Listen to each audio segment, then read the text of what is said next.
اس کے بعد وہ رزق کی تلاش میں نکل جاتا ہے. پھر اللہ واللہ یرزق من یشاء بغیر حساب، اللہ بے حساب رزق عطا فرماتا ہے. فجر کی نماز کے بعد بندہ اللہ کو یاد کرتا ہوا زمین پہ پھیل جائے اور زمین میں اپنا رزق تلاش کرنے کے لیے نکلے تو خالق کائنات اس رزق میں بھی برکت عطا فرماتا ہے اور بندے کی روحانیت جو ہے یہ ڈبل ہو جاتی ہے اور اس میں بڑے برکتیں ہیں. سارا دن بندہ محفوظ بھی رہتا ہے.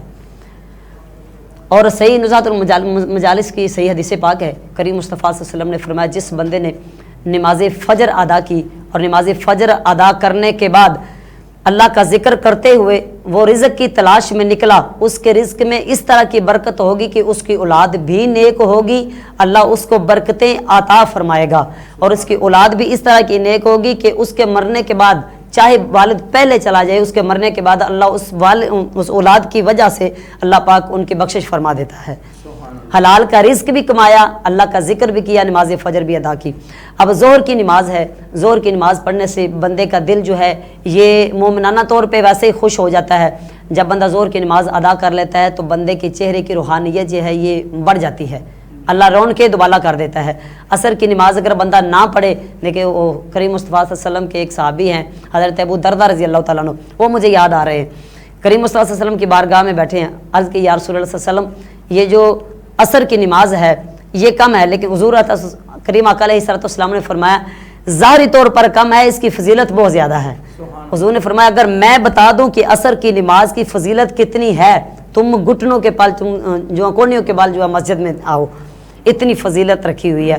اب مغرب کی نماز ہے، بندہ اس میں فرض تو فرض ہے نا، فرض تو چھوڑنے کی ہے ہی کوئی نہیں گنجائش، جس حالت میں بھی بندہ ہو فرض نہیں چھوڑ سکتا. میں نوافل کی طرف ہی آ جاتا ہوں. اب مغرب کی نماز کے بعد اوابین کے نفل ہیں، یہ سیدہ پاک سیدہ فاطمہ الزہرا سلام اللہ علیہا آپ فرماتی ہیں کہ جو بندہ 2 نفل اوابین کے پڑھتا ہے اس کو معمول بنا لیتا ہے، کل قیامت کا دن ہوگا اللہ رب العالمین اس بندے کا حساب نہیں لے گا، بغیر حساب کے جنت میں لے جائے گا. اتنی فضیلت ہے. اب عشاء کی نماز ہے، دیکھیں بندے نے نماز تو پڑھی اپنے لیے، اپنی برکت کے لیے، اللہ مجھے بخش دے گا، اللہ مجھے جنت عطا کر دے گا، اس لیے نماز ادا کی. لیکن اللہ کیا عطا فرما رہا ہے؟ نماز تو بندے نے اپنے لیے پڑھی ہے. اب عشاء کی نماز پڑھ کے بندہ سو گیا. اب بندہ سو گیا ہے، فرشتے اس کے لیے نامہ اعمال میں جو ہے ثواب لکھ رہے ہیں، ان کی ڈیوٹی ہے، وہ سو رہا ہے. نماز عشاء ادا کر لی تو اب وہ سو رہا ہے، وہ آرام کی نیند سو رہا ہے. لیکن جیسے وہ حضور کے حدیث پاک ہے نم کناؤمت العروس او کما قال صلی اللہ علیہ وسلم، حضور فرمایا ایسے بندے جو ہیں یہ جب قبر میں جاتے ہیں نا تو ان کے بارے میں فرمایا جاتا ہے کہ ایسے سو جا جیسے پہلی رات کی دلہن سوتی ہے. حالانکہ پہلی رات کی دلہن جو اپنے آقا کا، اپنے خاوند کا انتظار کرتی ہے، ایسے ہی جو مومن ہے اب عشاء کی نماز وہ ادا کرنے والا جب قبر میں جائے گا تو پھر اس طرح وہ اپنے آقا کا انتظار کرے گا.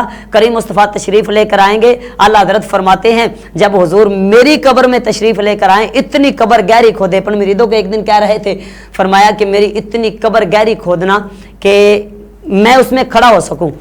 مریدین نے عرض کی حضور یہ کیا معاملہ، لوگ تو ڈرتے ہیں، لوگ بہت گھبراتے ہیں کہ اتنی گہری قبر. آپ نے فرمایا میں رسول اللہ کا نوکر ہوں.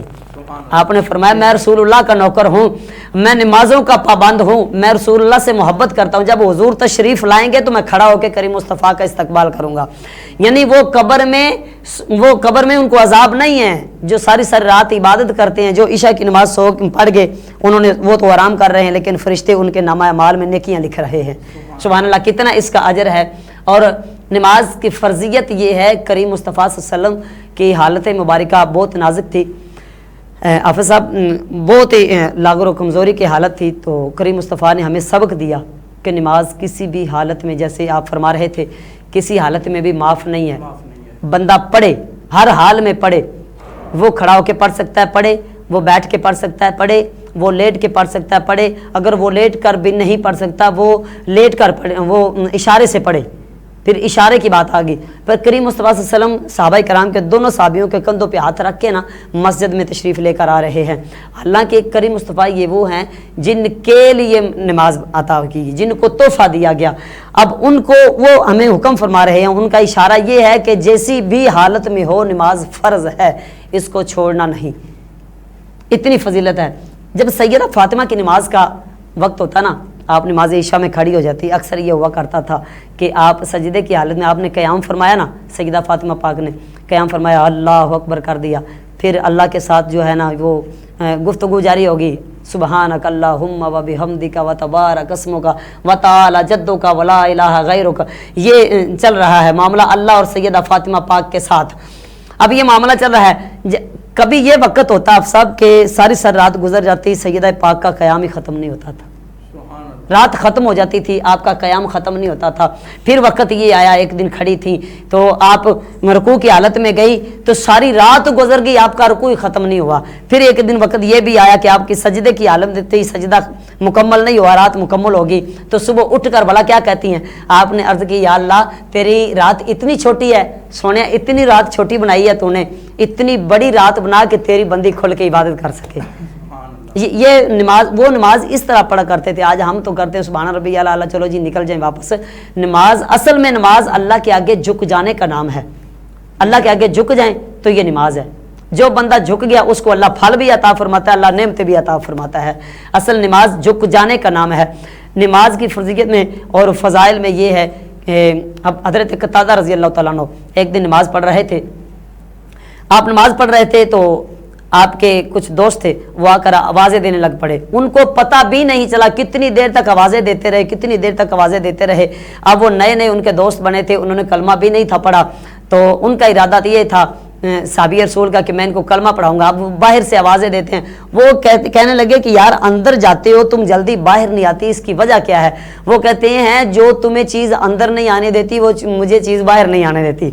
مجھے اللہ کا قرآن, اللہ کی نماز کے ساتھ میرا اتنا تعلق ہے, جب میں نماز میں کھڑا ہو جاتا ہوں نا تو پھر بس میرا اور اللہ کا رابطہ شروع ہو جاتا ہے. اس دوران جب اللہ کے ساتھ میرا معاملہ شروع ہو جاتا ہے, میں اللہ کے ساتھ ہم کلام ہوتا ہوں تو میں یوں کھڑا ہوتا ہوں کہ جیسے مجھے اللہ دیکھ رہا ہے. اور اس طرح کی نماز ادا کیا کرتے تھے. وہ نمازیں ہوا کرتی تھی, تب وہ ہاتھ اٹھاتے تھے تو اللہ ان کی پوری کر لیتا تھا. جی بالکل, علامہ صاحب سے جو ہماری گفتگو جاری ہے. اسی طرح اللہ تعالیٰ نے جو نماز کے بارے میں بہت سے فضائل بھی, اللہ تعالیٰ نے بہت سے انعامات بھی دیے ہیں. نماز جو ہے وہ جب آپ خشوع اور خضوع کے ساتھ ادا کریں گے, جب نماز میں آپ نماز کے لیے کھڑے ہو جاتے ہیں تو دنیا سے رابطہ جب آپ ترک کر دیں گے, صرف اور صرف اللہ تعالیٰ کی ذات کے ساتھ رابطہ کریں گے. کیونکہ حضور علیہ السلام نے فرمایا جو نماز ہے وہ مومن کی معراج ہے.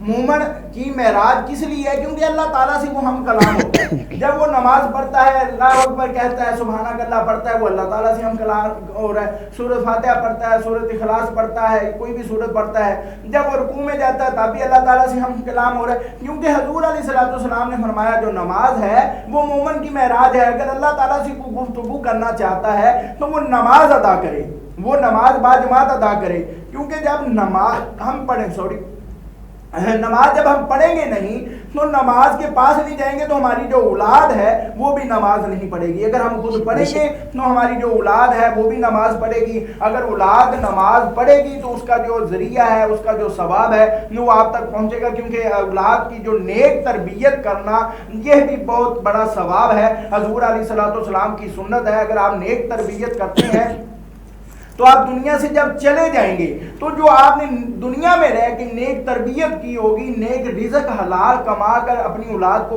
جو ہے نا لقمہ کھلایا ہوگا, تو اس کا جو ثواب ہوگا, اس کا جو فائدہ ہوگا. کیونکہ حضور علیہ السلام نے فرمایا کہ جو انسان محنت کرتا ہے, مزدوری کرتا ہے اور اپنے بچوں کا پیٹ پالتا ہے وہ اللہ کا دوست ہے. کیونکہ اگر انسان محنت مزدوری بھی کرے, بچوں کا پیٹ پالنے کے لیے مشقت بھی کرے اور نمازیں بھی ادا کرے, تو میرے خیال میں اس کے رزق میں برکتیں بھی ہوگی اور اس کو جو ہے نا واقعہ ہی اللہ کا دوست ہوگا. تو ناظرین ابھی علامہ صاحب سے گفتگو جاری ہے, ابھی وقت ہوا ایک چھوٹے سے بریک کا. بریک کے بعد دوبارہ پھر آپ کی خدمت میں حاضر ہوتے ہیں. زکی برادرز کی فخریہ پیشکش